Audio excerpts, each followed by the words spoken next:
Salut et bienvenue dans Kairos Équitation, le podcast où chevaux et humains s'inspirent, se rencontrent et avancent ensemble.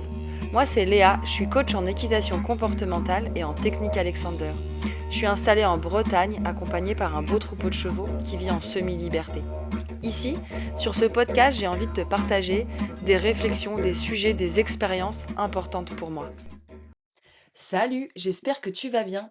Je suis très contente de te retrouver pour ce nouvel épisode de podcast en ce début mai.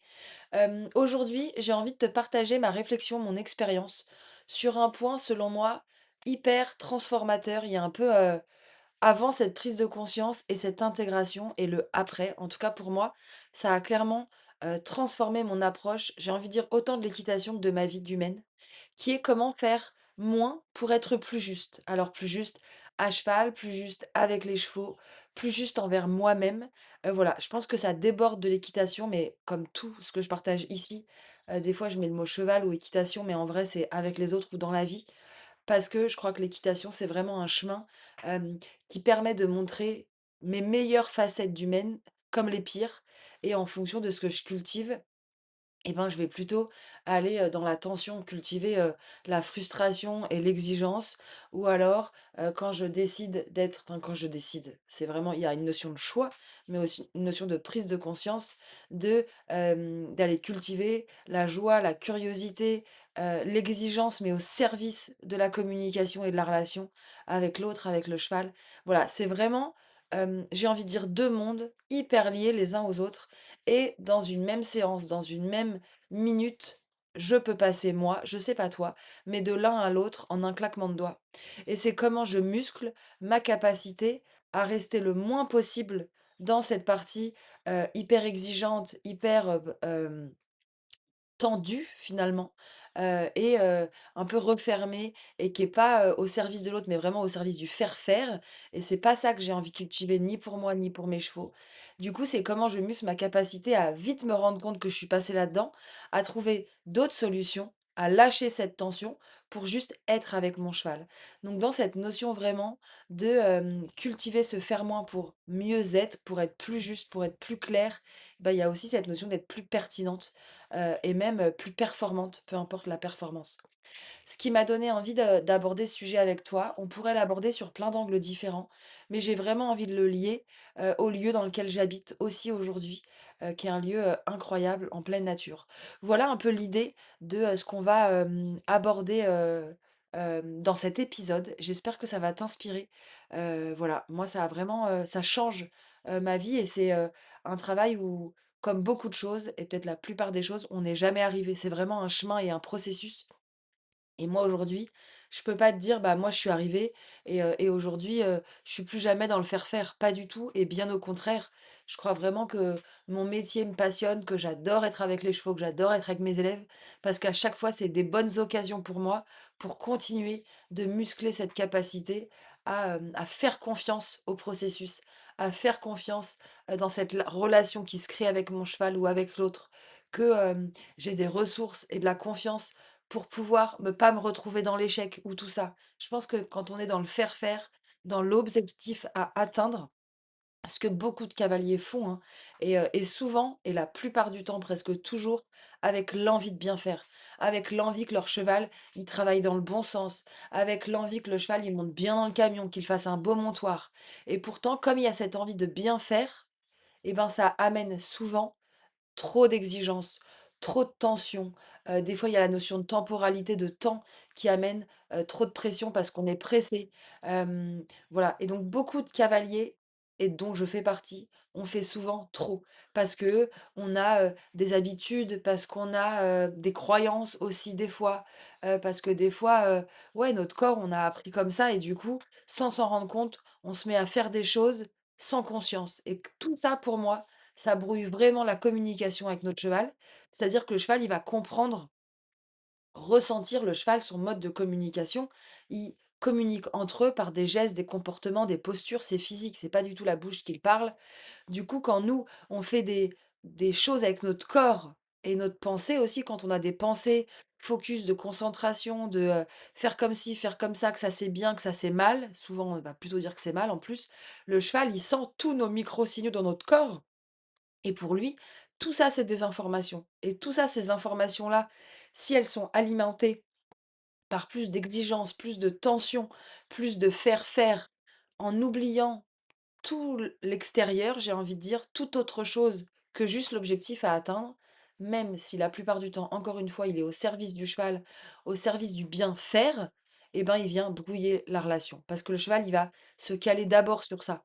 Donc ça, clairement, pour moi, c'est une des grandes difficultés que l'on rencontre avec les chevaux, des fois même avec les humains, hein. Et vraiment et moi, c'est un peu mon ouais, mon dada, j'ai envie de dire, avec moi-même aussi, hein, d'aller voir comment je peux laisser de la place à, ouais, plus de fluidité, plus d'espace. Hem, ouais, ça, je crois que c'est assez ouf. Pour moi, pour arriver à ce chemin-là, mon chemin à moi, en tout cas, ça a été vraiment la découverte de 2 choses. La première de l'équitation comportementale avec la connaissance du cheval et la deuxième de l'équitation, Alexander et de la technique pure Alexander quand je me suis formée. Hem, parce que la formation en équitation comportementale, elle m'a permis d'avoir des bases concrètes et solides en éthologie. Je parle d'éthologie, je parle pas d'équitation éthologique, juste du cheval en lui-même. Comment il vit, de quoi il a besoin, comment il communique, comment il apprend, c'est quoi sa hiérarchie, sa structure sociale, bref, tout ça, et ben, ça donne des informations déjà sur à qui on s'adresse, avec qui on a envie de communiquer. Si déjà on connaît mieux l'autre, et ben, on sait ce qu'on peut faire, pas faire, ce qui a du sens, ce qui n'a pas de sens, qui brouille le message et ainsi de suite. Quand tu sais que, le cheval, par exemple, quand ça reste il a un fonctionnement de proie, c'est une proie le cheval, ça le détermine pas à 100, mais c'est une proie aussi et du coup, quand il y a quelqu'un, quelque chose qui bouge beaucoup, qui fait plein de gestes d'agitation, qui est agité, qui a un rythme cardiaque accéléré, tout ça, pour lui, c'est comme si un prédateur venait vers lui. Ça donne de l'émotion, possiblement même du stress. À partir du moment où tu sais ça, tu sais que si toi, en tant que cavalier, qui a envie de précision, qui a envie de fluidité, qui a envie d'harmonie, parce qu'on veut tous ça, on est d'accord? Mais que là-haut, tu es agité, tu es pressé, tu es stressé, tu es tendu, forcément ton cheval, il a accès à ça. Il a pas accès à ta précision, à ta fluidité, à ton envie de bien faire. Il a accès à tout l'emballage extérieur qui montre juste l'exigence, la tension. Du coup, forcément, on peut difficilement arriver à ce qu'on veut. Ça va mettre plus de temps, ça va être plus brouillon, ça va être tout ça. Donc déjà, si on apprend à observer le cheval, à comprendre comment il fonctionne, à interagir avec lui de façon juste comportementale pour apprendre à lire et à écouter ce qu'il nous dit, donc comprendre comment on peut communiquer avec le cheval de façon non verbale, à savoir que c'est aussi naturel pour nous de muscler ça parce que une très très très grande partie de notre communication est non verbale. Même si là dans le podcast je te parle, tu ne vois pas ce que je fais, pour autant je fais beaucoup, beaucoup de gestes, beaucoup d'expressions faciales. Tout mon corps vit ce que je raconte et le cheval, pour lui, c'est hyper important ça. Donc on sait, on a une base de langage similaire, je vais pas dire identique, mais similaire.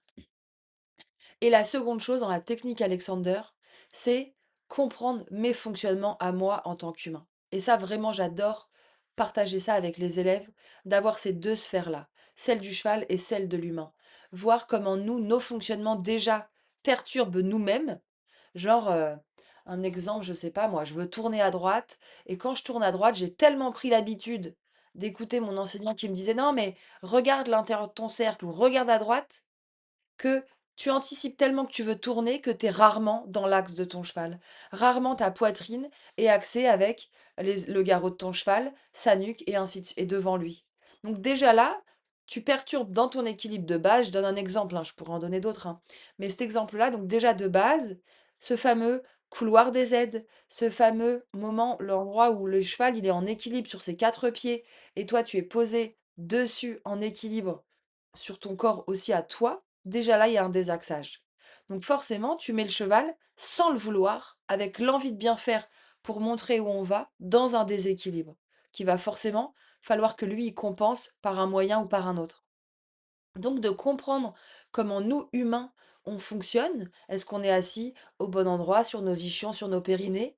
Est-ce que, notre tête, elle est bien au-dessus de notre bassin? Ou est-ce que sans le vouloir, eh ben, on a le menton bien plus haut et du coup, on vient, sans le vouloir, refermer nos lombaires et être un peu plus sur le sacrum et du coup, on vient un peu plus sur l'arrière du dos de notre cheval? Est-ce que, sans le vouloir, on a les coudes tellement serrés au corps parce qu'on nous a dit: «Mets tes coudes au corps», que ça vient crisper tes doigts et du coup que ta main, elle est rarement avec le cheval, elle est plutôt contre, alors que tu fais tout ce que tu peux pour accompagner et ainsi de suite, mais ta main, elle est toujours un peu fermée, tu es toujours du coup un peu en arrière du mouvement et ça limite le cheval, ça permet pas à sa nuque de se relâcher, ni d'engager ses postérieurs, bref, tout ça, tout est une globalité.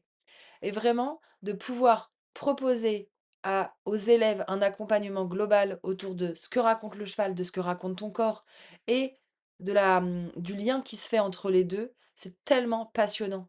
Du cheval qui, comportementalement exprime ça, de ce que ça fait réagir, ce que ça amène au cavalier, de ce que ça renvoie au cheval et de tout ça, comment on muscle notre capacité à avoir plus de conscience de nous, humains, pour faire moins, mais être plus présent. En fait, c'est comment on développe notre disponibilité plus que nos actions, nos gestes qui viennent combler nos doutes, notre manque de confiance. Parce que souvent, moi, je sais que quand je suis à cheval et que je rentre un peu dans un faire-faire, c'est que j'ai une exigence. Je sais pas, moi, que mon cheval, j'ai un cheval, il tombe beaucoup sur les épaules. J'ai envie qu'il se redresse. Et ben, à un moment donné, je vais tomber dans mon exigence de haut. Tiens-toi. Et ben, je vais me mettre à le tenir. Mais je vais pas l'aider quand je commence à le tenir, à fermer un peu plus mes doigts, à être plus rigide parce qu'à un endroit ça m'agace. Qu'est-ce qui m'agace? C'est pas tellement le fait.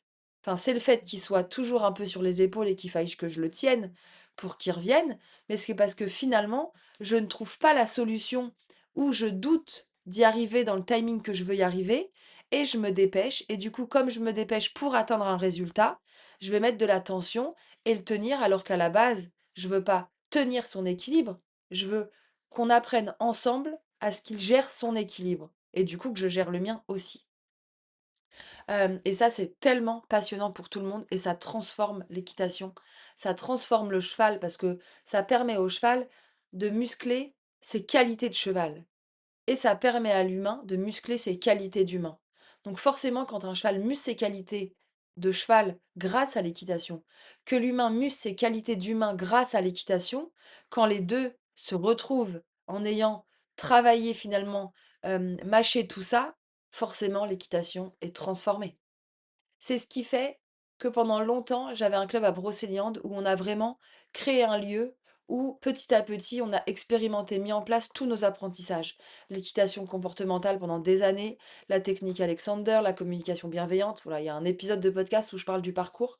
Hem et j'ai déménagé dans un lieu aujourd'hui, il y a 5 ans, j'ai déménagé, où quand j'ai visité, c'est un lieu qui fait 50 hectares sans, en un morceau.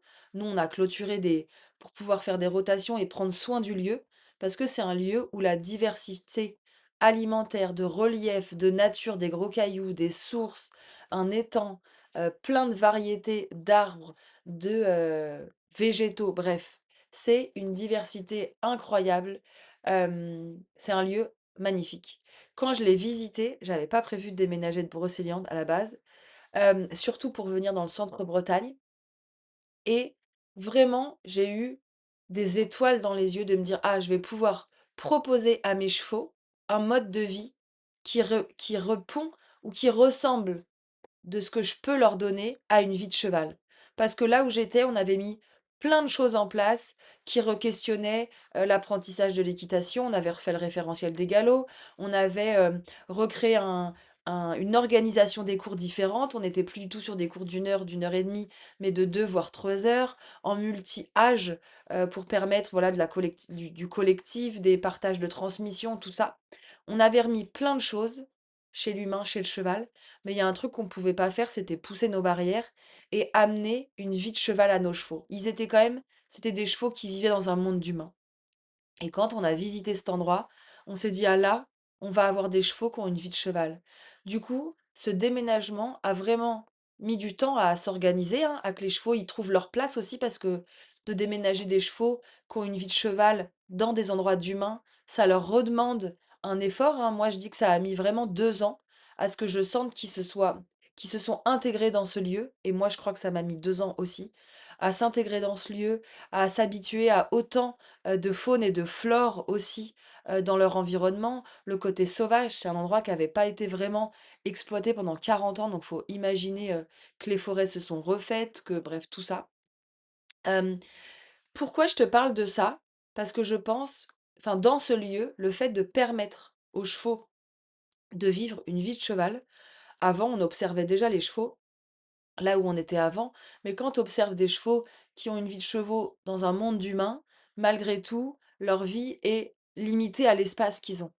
Et là, de pouvoir prendre le temps d'observer les chevaux, leur interaction, comment ils communiquent entre eux, comment, ils demandent et ils arrêtent de demander, comment quand il y a une tension parce que soit un cheval a bougé, soit parce qu'ils ont entendu un bruit, comment leur, niveau émotionnel monte et comment ils peuvent le redescendre, comment, qui fait bouger qui. Bref, de prendre le temps d'observer les organisations des chevaux te permet de te poser des questions. Ah, mais si le cheval, quand il a un truc à dire, il le dit direct, il bouge une oreille et ensuite il chasse avec les dents, les oreilles plaquées en arrière, ou même il y a un coup de pied qui bouge, ou mais 2 secondes après, hop, il remange à 1 mètre d'écart, ou même 30 centimètres d'écart.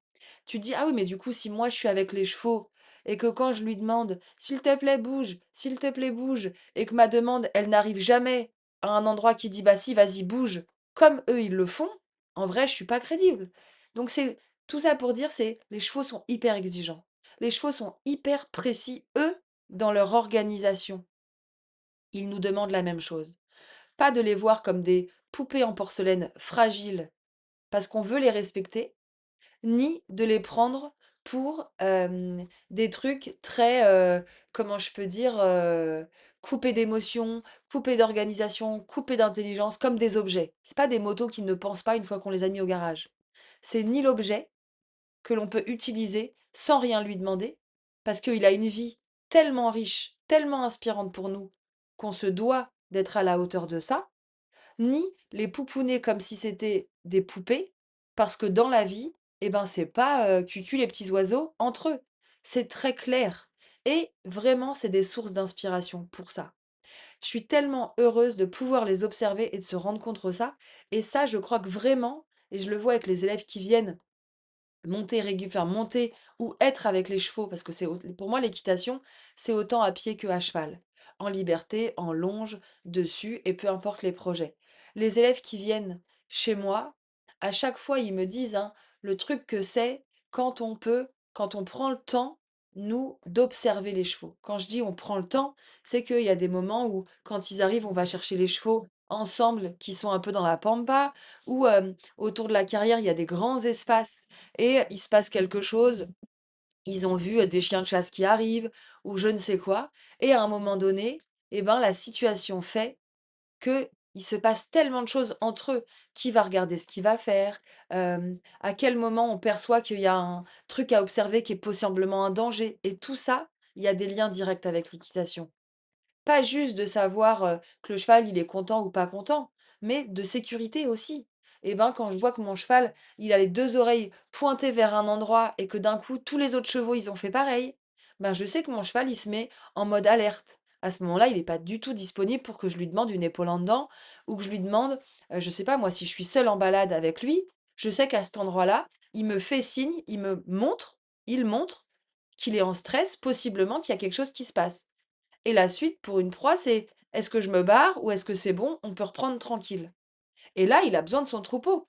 S'il était dans son mode de vie, s'il y avait d'autres chevaux, les autres chevaux se mettraient en alerte aussi et possiblement, ils iraient voir, ils diraient: «Ah non, c'est OK, c'est bon, c'est passé» ou est-ce que finalement il faut aller voir et puis se barrer peut-être? Donc tout ce qu'on peut observer des chevaux, nous amène à préciser notre équitation, à lui donner plus de sens pour que ce soit une équitation qui soit aussi au service du cheval et aussi à notre service. Et ça change vraiment pour moi notre manière d'être avec les chevaux, de monter à cheval et d'être en tant qu'humain.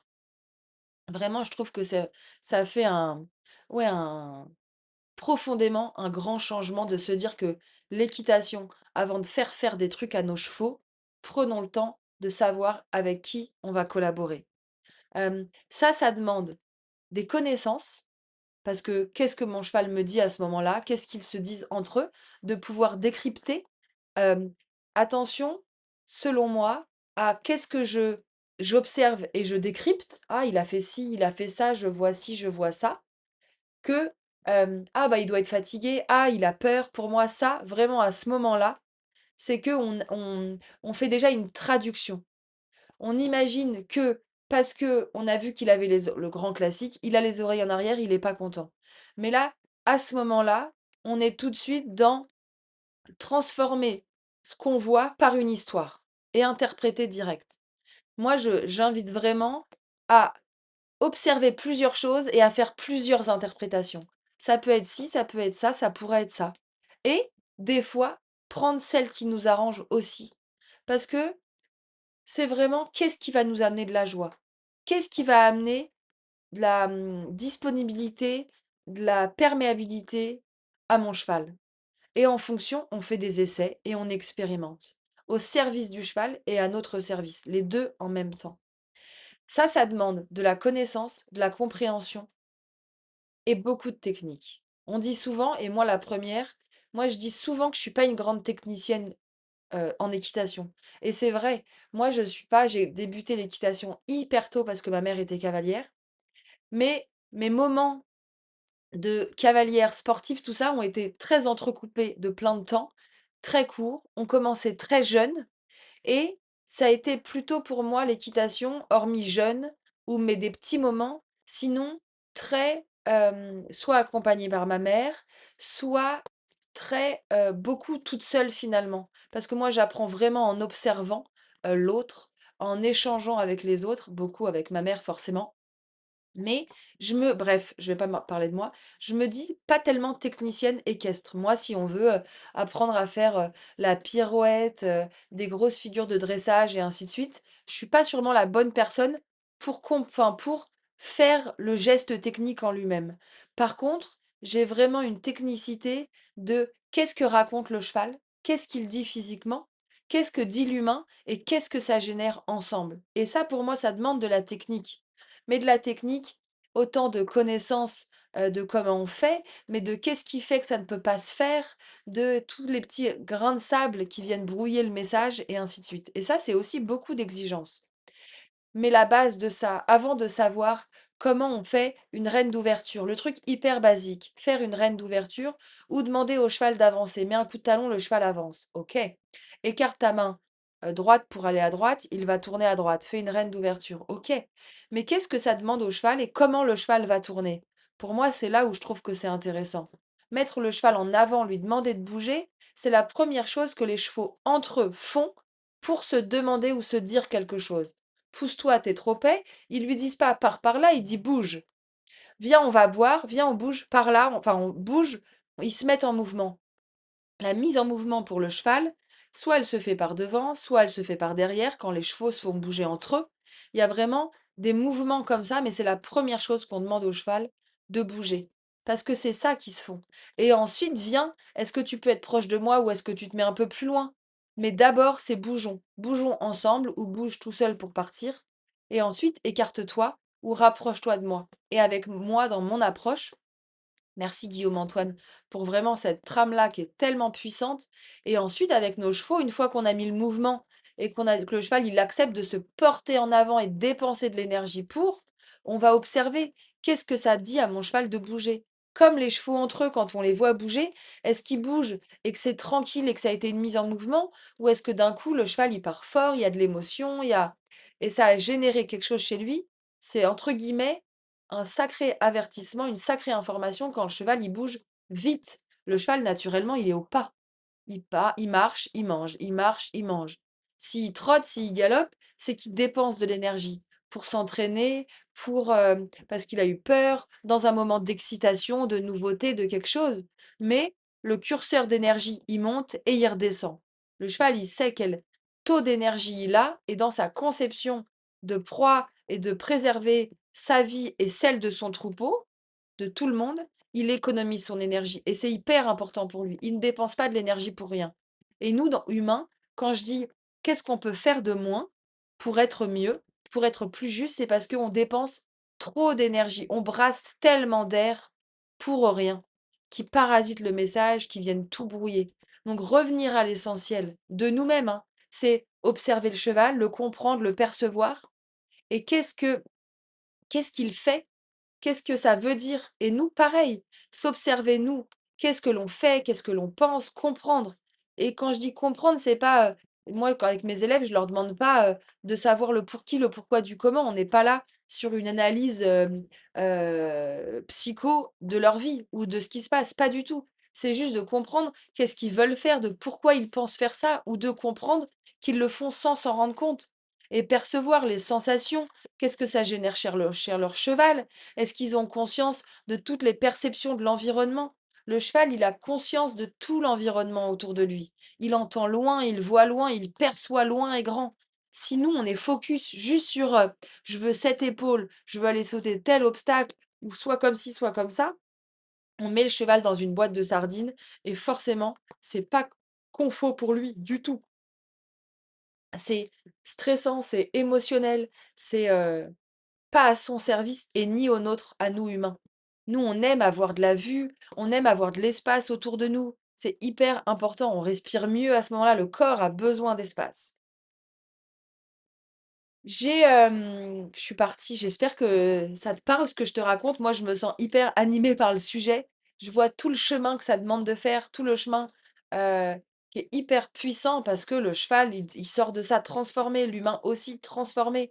On développe tellement de confiance et d'autonomie chez le cheval et chez l'humain et avoir un cheval qui se prend en charge, qui est avec nous et pas, qu'on doit entretenir, ça change tellement la chose. Hem, il y a Quand j'ai visité ce lieu, il y a un truc où je me suis dit: «Le rêve, le paradis pour mes chevaux. Enfin, ils vont avoir une vraie vie de cheval et je vais pouvoir proposer une équitation qui est vraiment plus en congruence avec mes valeurs». Parce que il y a la partie équestre, qu'est-ce qu'on fait avec le cheval? Et il y a la partie cheval. Comment on peut cette vie de troupeau, on peut s'en inspirer, on peut en profiter. Et le cheval, encore une fois, c'est un animal où son organisation est tellement saine, tellement, ouais, inspirante. Il est pas là pour nous juger. Quand ils nous disent des choses, nous, on propose, ils répondent et pareil entre eux. Ils sont vraiment, ouais, ils sont dans l'instant et ça, c'est vraiment des choses qui nous inspirent et je suis un tout petit peu sortie de mon histoire, mais du coup, quand je suis venue dans ce lieu-là, il y a eu un leur offrir cette vie et 2 je me suis dit: «OK, moi, qu'est-ce que j'ai envie de proposer dans ce lieu?» Au début, j'avais pas vraiment prévu de recréer une école d'équitation et la vie a fait que voilà, ça s'est amené et c'est génial de pouvoir transmettre une école d'équitation, enfin de pouvoir proposer une école d'équitation où les cavaliers qui viennent, découvrir l'équitation, mais j'ai plus de gens qui reviennent à l'équitation finalement, parce qu'ils en découvrent d'autres aspects, plus grands que juste apprendre à monter à cheval et à faire des trucs à notre cheval, mais plus à être avec le cheval et qu'est-ce que ça nous demande de rentrer en interaction avec le cheval et pour moi, c'est là que l'équitation, elle est puissante. J'ai eu envie, tout de suite, d'imaginer des immersions, de créer des stages, des immersions où on va avoir le temps de s'immerger au milieu de cette nature incroyable, de se balader dans ce lieu extraordinaire. Vraiment, je suis pas très objective, mais vraiment le lieu est incroyable. Avec ce troupeau, aujourd'hui, il y a 26 chevaux et poneys et qu'est-ce que c'est déjà de se retrouver au cœur d'un troupeau de 26 chevaux parce qu'ils sont la plupart du temps tous ensemble. Sinon, ils vivent tous ensemble tout le temps, toute l'année, tout ça. Mais des fois, il y a des mini sous-groupes. Il y en a un tout seul par là, 3 par là et ainsi de suite. Mais la plupart du temps, il y a quand même un noyau dur d'une grosse vingtaine, tout le temps ensemble. Et qu'est-ce que ça amène de se sentir là-dedans et d'observer ça? Et vraiment les immersions, là, la prochaine, elle a lieu du 14 mai au 17 mai, c'est très bientôt.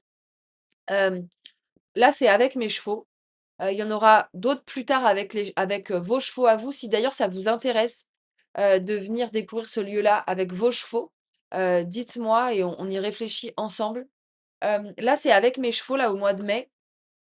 L'idée, c'est vraiment de prendre le temps déjà d'être là et d'aller visiter nos fonctionnements, tes fonctionnements à toi en tant qu'humain, en tant que cavalier si tu es cavalière ou en tant que juste humain dans cette immersion-là, que tu sois cavalier, peu expérimenté ou très expérimenté. ou que tu ne connaisses pas les chevaux, tu es le bienvenu. Tu es le bienvenu si tu as envie de mieux comprendre comment tu fonctionnes, tes habitudes, comment tu rentres en communication avec l'autre.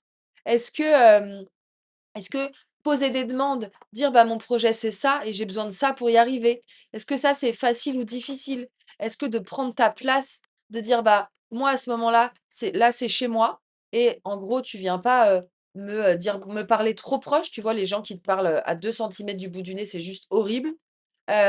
Donc prendre sa place, c'est aussi donner la place à l'autre. C'est laisser l'autre contribuer, partager la conversation et quand je dis ça, c'est le cheval, hein. Proposer ton projet, sans forcer. Comment je peux dire à l'autre, dire à mon cheval: On va passer tel obstacle, on va aller se balader par là, on va aller sauter tel obstacle», sans forcer. Tu peux marcher, mais pas sur moi, tu es pas obligé de me pousser, sans forcer. Comment je développe du tonus et pas de la tension? C'est hyper important et ça change notre manière de rentrer en communication avec l'autre. Est-ce que je veux convaincre l'autre ou est-ce que je discute avec l'autre? Est-ce que quand l'autre, le cheval, et que je lui dis, moi, par exemple, je sais pas moi, heu «Pousse ton épaule» et que le cheval, il sort l'épaule, il est pas contre moi. Moi, j'aime bien dire: «Qu'est-ce que tu fais si je fais ça?» Est-ce que le cheval, quand je fais ça, il dit: «Bah, OK, tu peux faire», bah, il continue, c'est possible de le faire. Parce qu'à ce moment-là, la place, elle est pas claire. Ou est-ce que je lui réponds: «Bah, non, s'il te plaît, ton épaule, elle repart par là». Et ben, OK, il y a pas de souci. Les chevaux, ils communiquent comme ça, ils lui disent: «Pousse-toi», l'autre, il dit: «OK», il y a pas de problème. Et ensuite, dans nos projets, en fonction de là où on en est, de la relation, de la communication, on ajuste aux besoins. On en demande plus, on en demande moins, on en fait moins, mais tout ça va s'organiser au fur et à mesure. Et tout ça va muscler nos compétences, nos qualités d'humain à rentrer en communication avec l'autre, à se sentir mieux dans son corps, à relâcher les tensions, à affiner nos fonctionnements, à avoir, moins de poids sur les épaules, à retrouver de la longueur, de l'espace, à être beaucoup plus disponible, à relâcher toutes ces tensions parasites. Tout ça, le cheval, il le voit tout de suite et en vrai, l'humain aussi, hein. Quand tu as quelqu'un qui rentre dans une pièce, il y a des fois, tu as envie d'aller parler avec elle, des fois, tu as envie de sortir, des fois, juste, tu as pas du tout envie de lui parler. On ressent tout ça. Le rythme cardiaque, on sait aujourd'hui que le cheval le perçoit, mais on sait aussi que l'humain le perçoit. Et en fonction de ça, ça vient faire écho chez nous à des trucs plus ou moins confortables, plus ou moins agréables. Vraiment dans l'accompagnement de cette immersion, mais qui retrace un peu ce que je fais aussi avec mes élèves, mais là, c'est vraiment un condensé en 4 jours de tout ce qu'on va pouvoir visiter, de comment je peux gagner en clarté, comment je peux faire moins d'efforts pour demander, pour recevoir, pour faire que ce soit fun et joyeux. Tout ça en étant, en vrai, beaucoup plus précis, en sachant vraiment ce que je veux demander, en sachant vraiment, à quel moment je laisse faire et je cède. Comment je peux avoir un cheval beaucoup plus autonome que moi, je peux développer de la confiance et de la sérénité parce que je sais que même si l'autre, le cheval, ne fait pas, eh ben, je saurais lui redemander. C'est vraiment muscler cette capacité-là pour avoir une vraie communication pour moi. C'est ce que je fais moins pour être plus juste. Et ça transforme clairement l'équitation qu'on a avec nos chevaux ou la relation qu'on a avec l'autre. Parce qu'on cultive la confiance, la joie, plus que la peur et la réussite finalement. Cette immersion, dans ce lieu, dans cette recherche de comment je peux faire moins pour mieux être, c'est vraiment un espace où on va lier à la fois le collectif dans un petit groupe, de comment, quand j'observe le cheval, quand j'observe les autres en interaction avec les chevaux, tout ça, qu'est-ce que ça m'amène à voir, à percevoir et tout ça, sur moi ou sur l'autre, mais aussi des vrais temps individuels avec les chevaux, de pouvoir vraiment clarifier sa communication.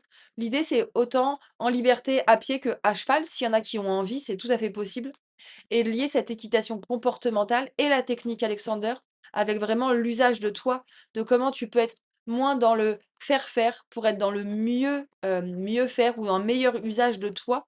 Il y aura une séance individuelle de technique Alexander pour tout le monde, pour vraiment avoir un accompagnement aussi individuel que collectif dans ce petit groupe. Voilà, qui est vraiment une idée de revenir, à soi et à l'essence pour moi de l'équitation. Avant d'aller sauter des grosses barres, avant d'aller forcément, partir en balade tout seul, il y a qu'est-ce qu'il y a avant? La qualité du départ qui permet d'aller n'importe quoi. Je disais tout à l'heure que je suis pas une grande technicienne pour apprendre à faire des grandes, figures, des grandes pirouettes, mais par contre, comment on construit le chemin pour y arriver? C'est ça que je propose. C'est comment on construit ce chemin qui te permettra de tout faire. Une fois, je discutais avec une élève, petite parenthèse, qui a monté chez moi pendant plus de 20 ans et maintenant elle est grande et elle a acheté une jument il y a quelques années et on échangeait, elle me dit: «Mais en vrai, j'ai pas eu l'impression de débourrer ma jument. J'ai juste eu l'impression de marcher le chemin, de l'éduquer, de lui partager tout ce que je savais», avec ce qu'elle avait appris à gauche à droite bien sûr, hein, il y a pas que moi qui a contribué à son chemin. Mais elle me disait: «Avec tout ce que j'ai su, tout ce que je voyais, ce que je percevais d'elle, de moi au fur et à mesure, bah, en fait, il y a pas eu de débourrage, ça s'est construit et pour moi, ça, c'est vraiment un signe de il y a pas de d'objectif spécifique de partir seul en balade. C'est un projet, mais en fait, quand on construit le chemin de manière cohérente pour le cheval et pour nous, bah, c'est juste le fil, la bobine qui se construit toute seule, juste avec ce projet-là qui avance et tout se fait fluidement, j'ai envie de dire et c'est vraiment ça l'idée de ces 4 jours de l'immersion, c'est de te proposer des situations là où tu en es toi aussi avec toi-même, avec ton cheval si tu es cavalier, dans ton équitation, de voir, voilà, avec le cheval, dans l'observant, en expérimentant avec lui, qu'est-ce qui vient, bloquer? Qu'est-ce qui vient limiter? Qu'est-ce qu'on peut relâcher, laisser faire pour permettre plus de relations, de communication, de fluidité? C'est vraiment ça l'idée, de mes accompagnements en général et de l'immersion qui a lieu là, du 14 au 17 mai, d'aborder une autre manière de rentrer en relation, de rentrer en communication et d'aborder l'équitation. Voilà, c'était un épisode, riche. En tout cas, ça m'a vraiment inspiré de partager tout ça. C'est vraiment, ouais, je suis un peu émue même, je crois, parce que c'est vraiment la base de ce que j'aime transmettre. Cette équitation qui a du sens pour le cheval, pour l'humain et je t'invite, tu vois, au-delà que tu sois dispo, pas dispo pour cette immersion, que, tu aies envie ou pas envie d'ailleurs, ou que tu aies ton cheval et que tu aies envie de la vivre avec ton cheval, dis-moi et on en parle dans tous les cas, avec grand plaisir. J'ai envie que tu repartes peut-être de ce podcast si tu en as l'envie, encore une fois bien sûr, de poser la question: «Qu'est-ce que tu fais de trop? Qu'est-ce qui est trop?» Est-ce que c'est: «J'ai envie de trop bien faire», des fois juste ça, ça met de la pression, hein. Est-ce que j'ai envie qu'il fasse trop comme je veux? Donc dans ces cas-là, est-ce que je peux enlever un peu du ce contrôle-là pour faire confiance que ça va bien se passer? Est-ce que, voilà, qu'est-ce qu'il y a en trop que juste tu peux dire: «Ah là, si je me mets un petit sourire sur mon visage, que je regarde les oiseaux, je regarde le paysage, que j'écoute les oiseaux, tout ça, qu'est-ce qui se passe?» Et juste déjà ce truc-là, ça peut clairement changer quelque chose. Ou alors quand tu sens que tu es dans un petit moment de tension, parce que tu cherches un truc, tu veux obtenir quelque chose, ou ton cheval il fait ci ou il fait ça, bref, tu sens qu'il y a un petit nœud dans l'équation. Si là, à ce moment-là, si ta sécurité le permet bien sûr, tu te recolles un sourire sur le visage, tu regardes le paysage, tu écoutes les oiseaux, tu prends une grande inspiration, tout ça, qu'est-ce que ça change? Et moi, je suis convaincue que ça change profondément quelque chose pour toi et ton cheval, de te reconnecter à ça. J'espère que ça t'a inspiré. Je te dis, à dans 15 jours pour un nouvel épisode. Salut!